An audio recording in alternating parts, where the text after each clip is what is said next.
nós vamos falar sobre a luta pela liberdade. E a liberdade, para mim, é ser livre para eu ir aonde eu quiser. Se você é novo aqui, eu falo sempre sobre os grandes impérios da antiguidade. E hoje eu estou falando sobre o Império Romano. Eu vou deixar no descritivo aqui do meu canal os links para os vídeos anteriores que eu fiz sobre o Império Romano, tá? Se inscreva no nosso canal, ative o sininho das notificações e no final faça um comentário para você me dizer se você está gostando do que eu estou fazendo, tá?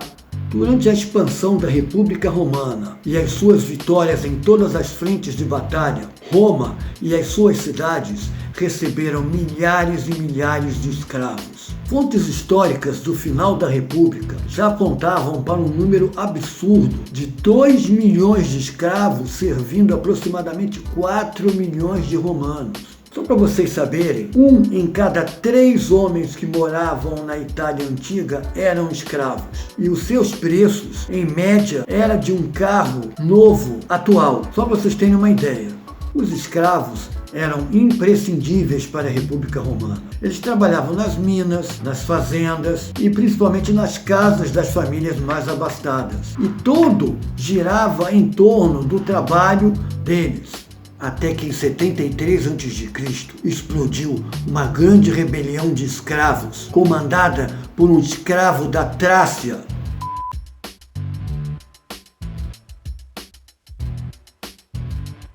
chamado Espartacus. Espartacus? Quem é esse tal de Espartacus? Eu não conheço.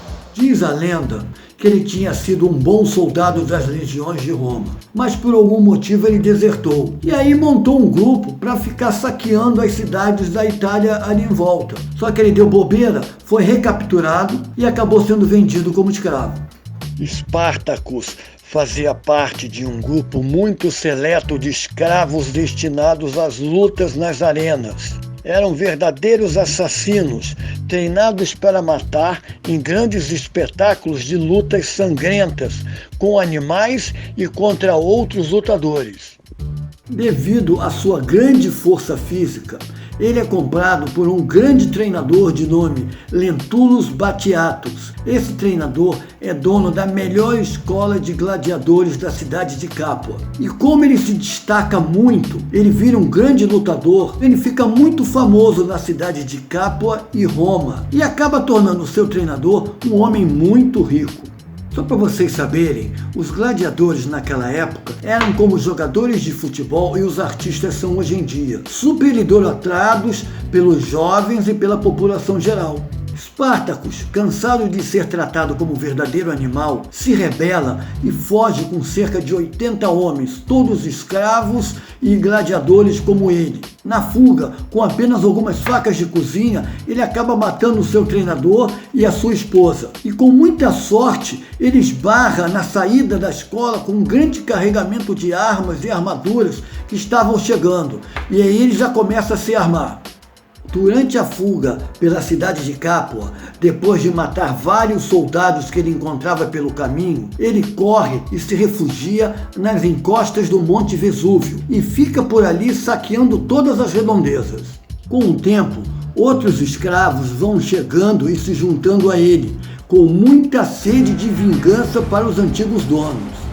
Spartacus, nesse momento, ele se torna um grande líder carismático, um verdadeiro gênio nas táticas de combate e perfeito na organização das fugas.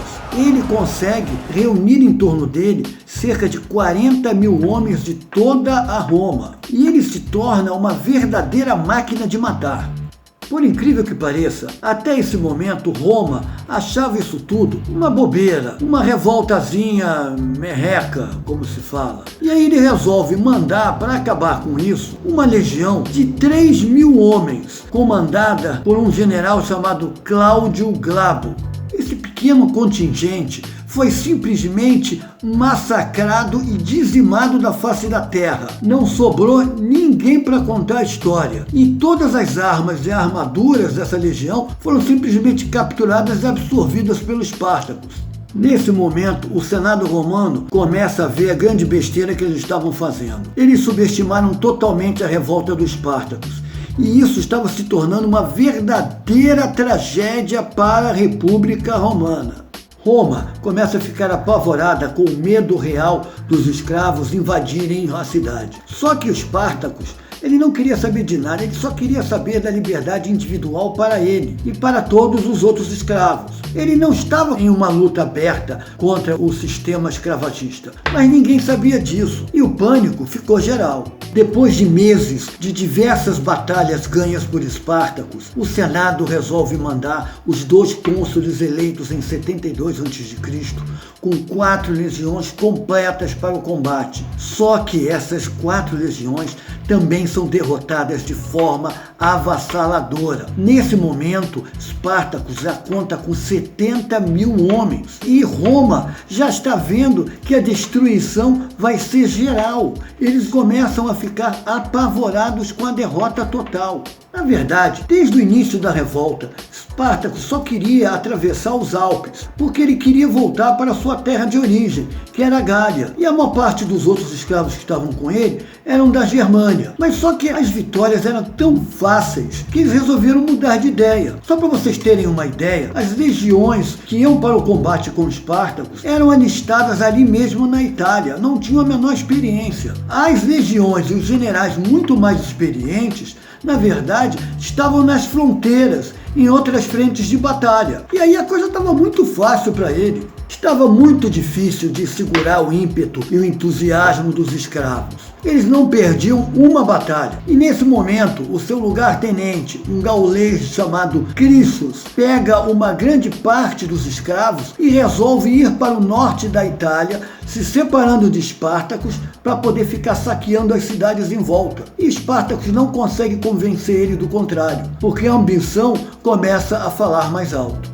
E assim que Roma soube que esse grupo dissidente se desgarra da coluna principal, ela resolve atacar com 2 legiões mais reforçadas. Crissos, a princípio, luta bravamente e consegue uma vitória parcial, fazendo os romanos recuarem.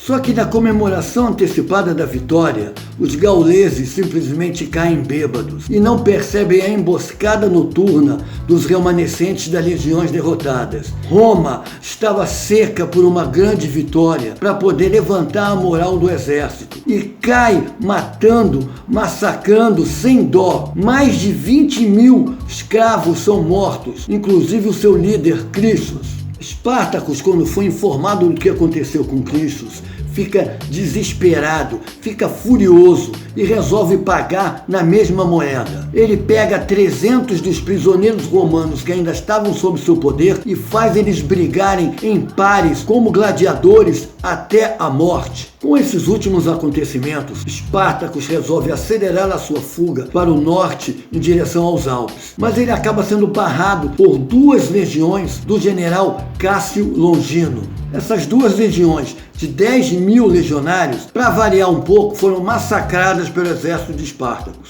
E agora o caminho para casa está totalmente livre.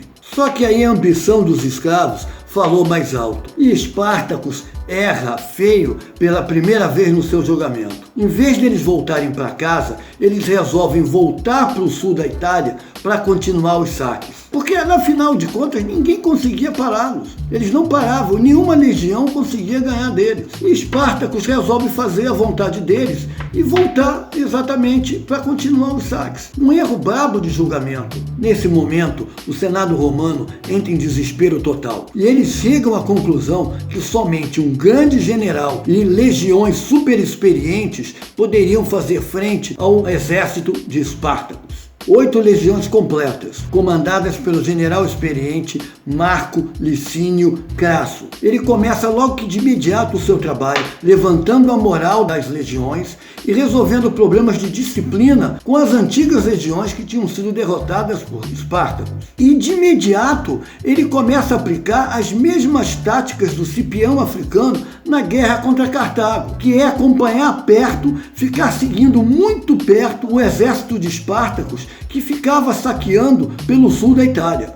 Quando Espartacus resolve ir para o litoral da Brútia, que é bem no pé da bota italiana, Crasso resolve dar o bote. Espartacus fica encurralado e tenta embarcar o seu exército em diversos navios piratas para a ilha da Sicília. Mas alguma coisa dá errado e ele não consegue embarcar e não consegue fugir pelo mar. O general Crasso resolve então fechar o cerco. Ele ordena suas tropas para cavarem um grande fosso e uma grande muralha que vai de uma costa a outra. Um trabalho monumental de 64 quilômetros de extensão e encurrala todos os escravos dentro dessa fortaleza.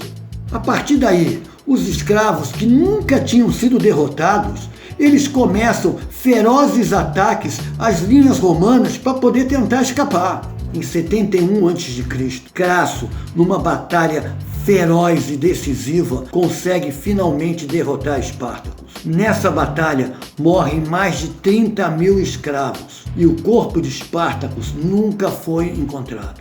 No final da batalha, são feitos 6.000 prisioneiros e o general Crasso resolve perpetuar o seu nome na história de Roma. Ele manda crucificar todos esses prisioneiros a cada 35 metros numa estrada chamada Via Ápia, que saía de Capua e ia até a cidade de Roma.